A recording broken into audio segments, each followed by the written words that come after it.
सरकार आसिला परे double engine सरकार राज्य रे एवं देश रे 90 थर 99 थर प्रश्न पत्र लीक है राज्य रे 22 थर एवं केंद्र स्तर रे 99 थर एवं नीट भली गोटे गुरुत्वपूर्ण परीक्षा जहाँ पिलांकर छात्र छात्री भाग्य भविष्य निर्णय करे से बारंबार लीक होउछि एवं सारा भारत वर्ष रे 20 जन छात्र छात्री जीवन हरई सारे ये घटना को आज सारा भारत वर्षर समस्त राजनैतिक दल नेतृत्व समस्त आज रास्ता उपरे आंदोलन कर गला काली विजु जनता दलर सभापति माननीय पूर्वतन मुख्यमंत्री श्रीयुत नवीन पट्टनायक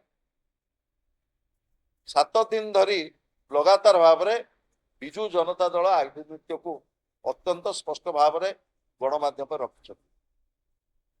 मु आशा करुच्ची 2 दिन धरी जंतर मंतर रे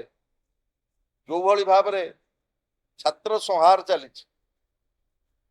एवं आईसीयू भितरे वेंटिलेटर भितरे छात्र माने संघर्ष करुछथि ये संघर्ष केबे हेले वृथा जीव नाही गोटे गणतंत्र प्रतिष्ठा पाई गोटे स्वच्छ लोकतंत्र पाई गणतांत्रिक आंदोलन को विजु जनता दल संपूर्ण भाव में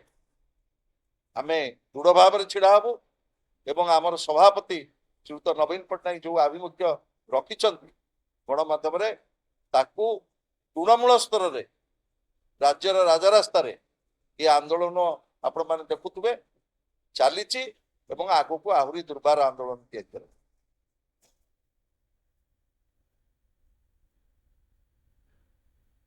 ताकू मध्य मु स्वीकार करुच्ची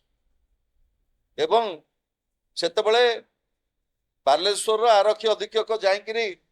राज्य बाहर जो अपराध जो मैंने संपृक्त थे गिरफ करते ये खबर मध्य आपण मान पाखे थी मु आज कही रखा चाहे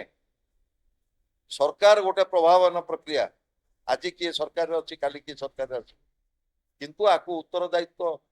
नेबा सहित जो भली भाव में वर्तमान छात्र समाज उपर आक्रमण होची ताकू तीव्र निंदा कर